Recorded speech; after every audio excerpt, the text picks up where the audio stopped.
كوري شريرو هي خنيسي خطيرة والكرة রাশিয়ার president Vladimir Putin বলেছেন, Iran যদি শান্তিপূর্ণ উদ্দেশ্যে পরমাণু শক্তি ব্যবহার করতে চায় তাহলে তাতে রাশিয়ার কোনো আপত্তি নেই, বরং রাশিয়া তাতে সহযোগিতা করতেও প্রস্তুত।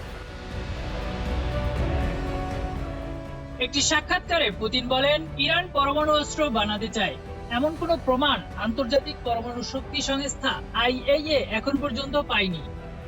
তিনি উল্লেখ করেন, ইরানে পারমাণবিক অস্ত্র হারাম বলে ধর্মীয় ফতোয়া জারি রয়েছে, যা বিষয়টিকে আরো স্পষ্ট করে তোলে।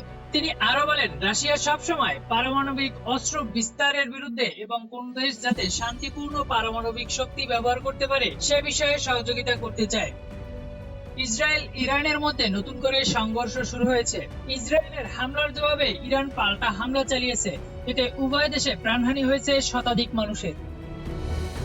এই উত্তেজনার মধ্যে পুতিনের শান্তিপূর্ণ পারমাণবিক কর্মসূচিতে সমর্থনের ঘোষণা ইরানের পক্ষে একটি বড় কূটনৈতিক সমর্থন হিসেবে দেখা হচ্ছে।